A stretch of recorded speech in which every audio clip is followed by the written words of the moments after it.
নমস্কার, news 18 Bangla news room live নিয়ে আপনাদের সঙ্গে রয়েছে আমি তমশ্রী। আপনাদের প্রথমেই যে খবর দেব, লোকসভা ভোট কবে এখনো পর্যন্ত কেউ জানেন না। তার আগে আমরা দেখেছি প্রার্থী তালিকা ঘোষণা হয়ে গেছে, প্রচারে প্রার্থীরা। তবে জানি রাখি, আগামীকালই লোকসভা ভোট ঘোষণা, শনিবার দুপুর 3টে ভোট ঘোষণা করবে কমিশন। আরো একবার আপনাদের জানি রাখি, আগামীকাল লোকসভা ভোটের নির্ঘণ্ট জানাবে কমিশন।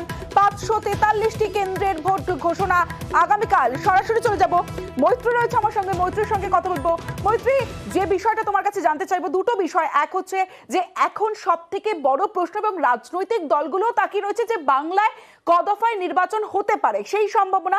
অন্যদিকে যদি বেশি দফায় ভোট হয় তাহলে কি আশঙ্কা থাকে? অশান্তির আশঙ্কা বাড়ে না কমে?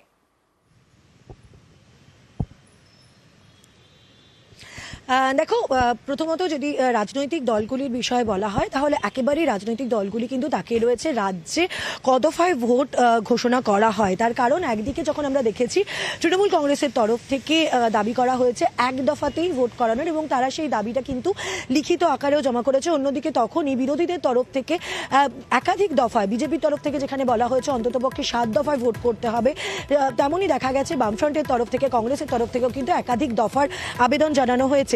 ফলে তারা, বিরোধীরা একদিকে যখন চাইছেন যে বেশি দফায় কেন্দ্রীয় বাহিনী দিয়ে ভোট হোক, অন্যদিকে তখনই তৃণমূল কংগ্রেসের তরফ থেকে দাবি করা হয়েছে যে এক দফায় ভোট হোক, কারণ রাজ্যের আইন শৃঙ্খলা পরিস্থিতি এমনটা নয় যেখানে একাধিক দফায় ভোট দরকার। অন্যদিকে প্রশাসনিক দিক থেকে যদি একটু দেখা যায়, প্রশাসনিক মহল কি মনে করছে যে একাধিক দফার ভোটের ক্ষেত্রে তাদের কি চিন্তা ভাবনা কাজ করে, মূলত কোথায় কত ফোর্স ডিপ্লয়মেন্ট হবে সেটা কিন্তু অনেকটা সহজ হয়ে যায় যদি একাধিক দফায় ভোট করা যায়।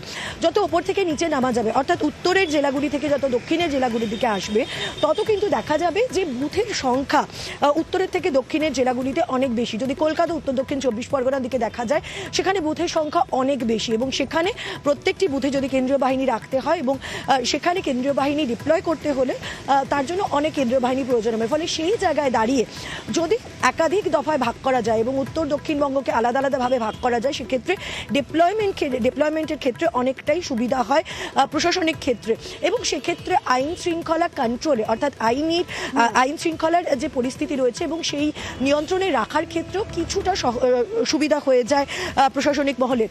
এই গোটা বিষয়গুলো নিয়েই কিন্তু বিস্তারিতভাবে আলোচনা করেছে নির্বাচন কমিশন, এবং জাতীয় নির্বাচন কমিশনের ফুল বেঞ্চ যখন এসেছিল, তারা একদিকে যেরকম রাজ্যের বিভিন্ন রাজনৈতিক দলের মতামত তারা শুনেছেন, তার সঙ্গে সঙ্গে কিন্তু প্রশাসনিক মহলের তরফ থেকেও রাজ্যের আইন শৃঙ্খলা পরিস্থিতি কি রয়েছে এবং কিভাবে ভোট করানো যায় সেই নিয়েও কিন্তু তারা একটা আন্দাজ নিয়ে গেছেন।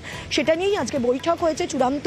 তারা বিভিন্ন রাজ্য ঘুরে এসে তাদের যে বৈঠক হয়েছে সেটা আজকে শেষ হয়েছে, এবং তারপরেই কিন্তু আগামীকাল 3টের সময় ভোটের নির্ঘণ্ট ঘোষণার সিদ্ধান্ত তারা জানিয়েছেন। ফলে যেটা মনে করা হচ্ছে এখনো পর্যন্ত, এবং নির্বাচন কমিশনেও যেটা সূত্র থেকে জানা যাচ্ছে, যে একাধিক দফায়, ন্যূনতম 6 থেকে 7 দফায় ভোট হতে পারে রাজ্যে।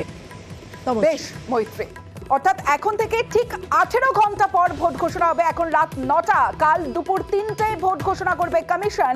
আর বাংলায় এক দফার ভোটের দাবি করেছেন শশী পাজা। বাংলায় যেন একটা ফেজেই নির্বাচনটা হয়। ইতিমধ্যে আমরা দেখেছি সেন্ট্রাল ফোর্স ইত্যাদি এসছে।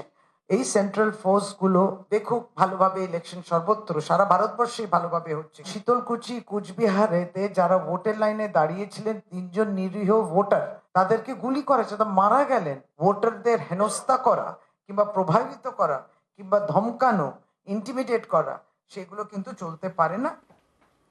বাংলায় 7-8 দফার ভোট হলে এটা বাংলার লজ্জা, বাঙালির লজ্জা, কটাক্ষ করেছেন বিজেপি সাংসদ শ্রমিক ভট্টাচার্য। রাজ্যে তো একদম গণতান্ত্রিক ভাবে ভোট করানোর পরিবেশ আছে, যেখানে ব্যালট পেপার খেয়ে ফেলছে, ইভিএম বক্স ওটা খাওয়া এখনো শিখতে উঠতে পারেনি, সেই জন্য অসুবিধা হচ্ছে এক দফায় ভোট করতে গেলে। আজকে 7-8 দফায় যদি রাজ্যে ভোট হয়, সেটা বাংলার লজ্জা, বাঙালির লজ্জা। বিহার, উত্তরপ্রদেশের ভোট সংস্কৃতি বদলাতে পারছে, আমরা বেরোতে পারলাম না। নির্বাচন কমিশনের এই বহু দফার ভোটকে স্বাগত জানাচ্ছি। আমরা চাই অবাধ, শান্তিপূর্ণ, ভয়মুক্ত নির্বাচন, ভোট পরবর্তী হিংসার নিয়ন্ত্রণ। কেন্দ্রীয় বাহিনী কি করবে, কত কেন্দ্রীয় বাহিনী আসবে, নির্বাচন কমিশন কোন পথ নেবে, সেটা তারা ঠিক করবে। এক দফায় ভোট হওয়ার মতো পরিস্থিতি কি পশ্চিমবঙ্গে আছে, প্রশ্ন করেছেন সিপিআইএম নেতা সুজন চক্রবর্তী। এক দফায় ভোট হবার মতন খুব পরিস্থিতি কি পশ্চিমবাংলায় তৃণমূলের সরকার রেখেছে নাকি?